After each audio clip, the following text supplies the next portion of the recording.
52 former McDonald's franchisees are suing the fast food giant, seeking more than $1 billion. They say they were forced to close or sell more than 200 McDonald's locations because of systematic and covert racial discrimination. It is an explosive lawsuit. They say that McDonald's forced them to make changes to improve their stores, things not required of white franchisees. I need my black people to understand that integration has been nothing but a pacifier for segregation, not a solution for equality. And with the lawsuit that you have just seen filed against McDonald's, and as well as the lawsuit against Comcast filed by Byron Allen, as well as the letters of complaints by various other black cable networks, and the lawsuit filed by Master P and Snoop Dogg against Post Foods and Walmart should indicate to you that integration is nothing more than a pacifier for segregation and is not a means for us to achieve equality. The earliest memory I have is our parents and friends and neighbors teaching us about what we should do and what we shouldn't do. We had to make sure that we behaved in certain ways. And there was a different world, black and white world.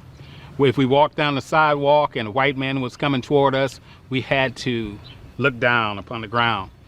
And if a white woman walked down our same sidewalk, we would have to walk out in the streets. Couldn't walk down the same sidewalk.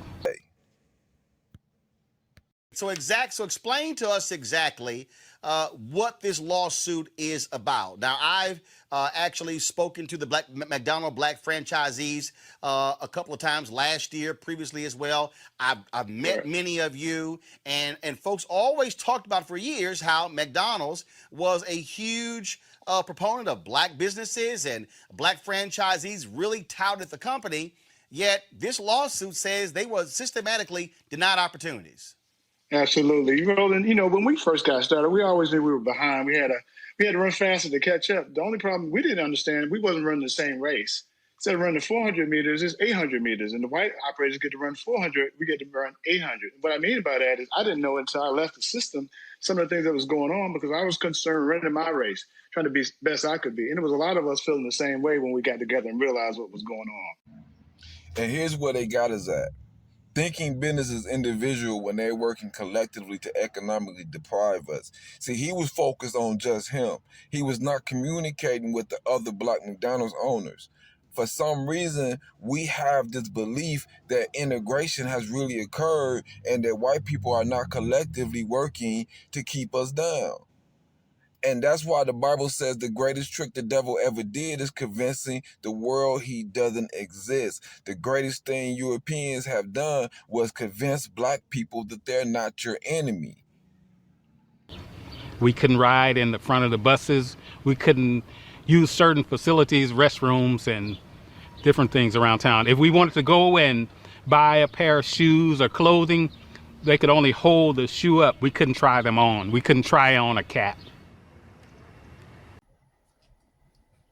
What the civil rights movement educated white people on is that this mass form of discrimination had the ability to unite the collective of us as a people and force us to act upon our collective discrimination. So what they did was they took this racial discrimination from front to behind the scenes and they began to discriminate against you individually. To deal with the problem of racial injustice in our country. Is there something about nonviolence that made it, and I use that in the past tense, that made it more useful among Southern Negroes than the ghetto Negroes of the North? I wouldn't say there's anything that makes it more useful to Southern Negroes. I think it is true that we've had more nonviolent movements in the South because the problem for many years was more crystallized and, in a sense, more visible in the South. We didn't have many civil rights activities on a massive scale in the North until 3 or 4 years ago. So I would say Did it let us know exactly how they felt about us. What segregation did is it allowed us to understand that our discrimination was collectively done. Them removing segregation allowed them to individually discriminate against you without you having the ability to present to the rest of your people exactly how this discrimination affects them, because they're also going through their separate individual target discrimination.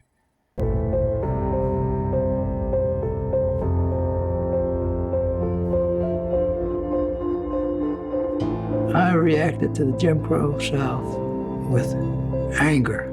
I did not believe for 1 minute that I was a second-class citizen, that I was inferior in any way to whites, greens, whatever. I couldn't live the lie. We decided to take a stand. Let's go. Let's do it.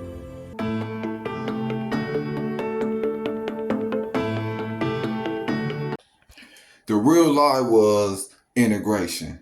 This is what we have to understand. And because the North believed that they had been more integrated than the Southern blacks, they had been placed into even worse conditions than those in the South, but with no means or ability to pull themselves together as a collective in order to fight their oppression. They are given opportunities for the higher volume restaurants, which puts them in a position to be more successful. Their cost to running those restaurants is a lot cheaper. As an example, I have a restaurant I have to have security in, okay? My counterpart will have a restaurant on the other side of town, does not have to have security in. At one point, we had close to 400 McDonald's owner operators at one point. Today, we have about 186, 187. How can that be? The cash flow differential in different parts of the state can be hundreds of thousands of dollars per store, less than their white counterparts. They're not going to give up power until they're made to. They're not going to have parity until they're made to have parity. McDonald's doesn't believe in it. The people running this corporation, they don't believe in it, because if they did, they could fix it. This is something that white people in the South learned from the white people in the North, and the black people in the North inability to lift themselves out of our condition and create our own civil rights movement. that we just haven't had a chance to experiment on a broad scale with nonviolence in the Northern Ghetto. I have the feeling that nonviolence is as applicable and workable in the Northern Ghetto as it is in the South. There's a larger job there. The frustrations at points are much deeper. The bitterness is deeper. And I think that's because in the South we can see pockets of progress here and there. We've really made some strides that are very visible, and every Southern Negro knows that he can do things today that he couldn't do 4 or 5 years ago. Wherein in the North, the Negro sees only retrogress, and he doesn't find it as easy to get his vision centered on his target, the target of opposition, as he does in the South. Consequently, this is made for despair, and at many points cynicism, a feeling that you can't win, and it simply means that we've got to develop in the North a massive job of organization and mobilizing forces and resources to deal with the problem in the urban ghettos of the North, just as we've done it in the South. And if we sit back and look, we will understand that the discrimination that you face is across the board, is still based off your race, and it still has you in the same predicament as Jim Crow but worse because you don't understand the need to pull your resources together, to pull your politics together, and pull yourselves out of your condition because it's not as visible now as it was during segregation. Well, when did you first become a McDonald's franchisee? I played in the NFL for a little bit, had a cup of coffee and a donut for about 6, 7 years. And then I became a McDonald's operator in 1992 down in Florida. Came to Atlanta in 1994, and I was in here for about 23 years as an operator. And so, when did you stop being a franchisee or an operator, and why? What caused that? 2016, so much required reinvestment, the strain on my body, mentally, physically, from playing football, trying to do second generation. And McDonald's really almost forcing you out because if you don't do it your way, this is either their way or the highway. And then when you realize they didn't do the same thing to our white counterparts, what I mean by that is one store in particular, I reinvested that store 3 times, rebuilt it 3 times. And I seen some stores when I got out of the system, they never reinvested in it once. So that means you can never get out of debt. So it's like a rat race. You can never get caught up, especially now extending the race from 400 to 800 meters, where the white operator, once again, is running 400 meters. Black people, we are still living in the era of Jim Crow. The difficulty that we have as Black entrepreneurs is so much about the economic castration that is occurring with Black people is behind the scenes now. And now the businesses that are racially discriminating against you are not discriminating against you as a customer, but they're discriminating against. So we purchased small items, sundry items, to establish the fact that we were customers. And then we sat down on a stool and asked for a cup of coffee. And the store manager told us that he wasn't going to serve us. The local establishment grossly underestimated our anger and the ability to hang in there.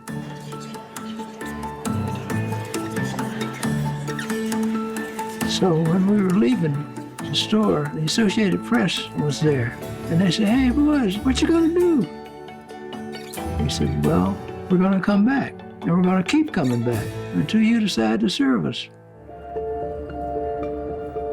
We started growing.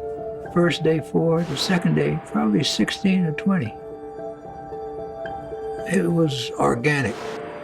It's a mind of its own. It kept growing. Issue as far as making sure there's no economic development in your community. And we support these companies. Primarily, we're one of the largest supporters of these type of companies, such as McDonald's. How often do we frequent McDonald's for our children, not understanding that McDonald's are directly trying to sabotage our economic progress?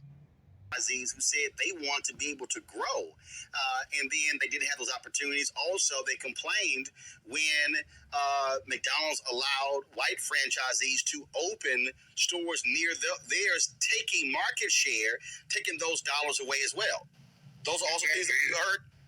Oh, absolutely. In fact, that was my last straw for me. I had a store about a mile and a half from my best store, and they didn't know they was going to give it to me or not. Yet, the white operators, there's no question they're going to get it, no matter what your financial situation look like, because that can always improve if you guys are willing to work with it, if the bar is really equal. But that just never was the case, and we realized that the more we got out, the more we started talking to each other, because we're kind of isolated. Even my managers knew it. I was like, hey, we got to control what we can control. It's not controllables. I don't know what's going on down the street. But now I got out of this, I seen what was going on down the street, and it really was disgusting, to be honest with you. Particularly in Alabama, you had visible villains: Jim Clark, Bull Connor, cattle prods, police dogs. But in the North, you don't have those visible villains. Isn't it hard to get your people aroused and directed at something that isn't visible? Well, that's exactly right, and this is saying when I said it's harder to see a target. In the South, in the nonviolent movement, we were aided always, on the whole, by the brutality of our opponent. It isn't the same way in the North. The other thing is that you don't have legal segregation in the North as you do in the South. So it is much more difficult to get people to see exactly what you're doing, but it isn't an impossible job. It's a hard, it's a tedious job at times to get people to be aroused from their apathetic slumbers, but What he just said is that when they ended segregation, they didn't legally identify you as being segregated. You was not able to identify who your enemy and oppressor is. This is why you talk about systematic racism instead of identifying the fact that it is white people who apply this systematic racism to you, so you do not know who your enemy is. This is what King was telling you. This is why the civil rights movement had no momentum in the North. Is because they couldn't even identify who their enemy is, because they received the illusion that they had equality, that they did not have segregation, but they were segregated in their neighborhoods, their slums. They were segregated by the way that they was billed for everything. But they could not identify their segregation. They could not identify their enemy. So they could not unite together. The greatest trick the devil ever did is convincing the world he doesn't exist. Know that. The suit, it covers franchisees all across the country, correct? Correct. We really didn't want to do this. We tried to go to mediation because, McDonald's has allowed us to do a lot of good things in our families, in our communities, and we want to do the same thing and not to bring this to some of our friends that still owners right now, African American owners. So we didn't really want to do that, but they gave us no other choice. So we're trying to take care of our kids, kids, just like they're trying to do, the white operators. I even had a white operator call me today, a former operator, and tell me, "Now you guys are doing this is a great lawsuit. I will be a witness because I wouldn't reinvest like that. I just told him I wouldn't do it. He had no ramifications. I said, Keith, I couldn't do that." And he said, "I know." So, I told the attorney, he said, "Yeah, we'll use him as a witness if we need to." One thing about black people that disgusts me, myself as a black man, is how we pansy to racism. When he said we didn't want to file this lawsuit, it allowed us to do. You paid into McDonald's. They didn't allow you to do nothing. You came up with the money. You bought into the franchise. You wasn't even an owner. You was just an operator. And while you was an operator, they mistreated you, consistently had a system to bankrupt you so that you could not provide for your family, but you want to say what they helped you do. Nothing.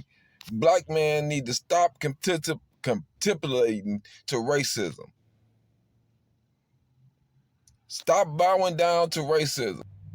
So black people, I need us to wake up and understand we have to stop supporting these people, and we have to remove the veil that's over our eyes so that we do not see who our enemy are, and do not understand why we are in this economic conditions, because we're still living in Jim Crow and we're still dealing with economic castration. That was what all the lynchings, everything was about, was to economically castrate the black man. And this continues to this day.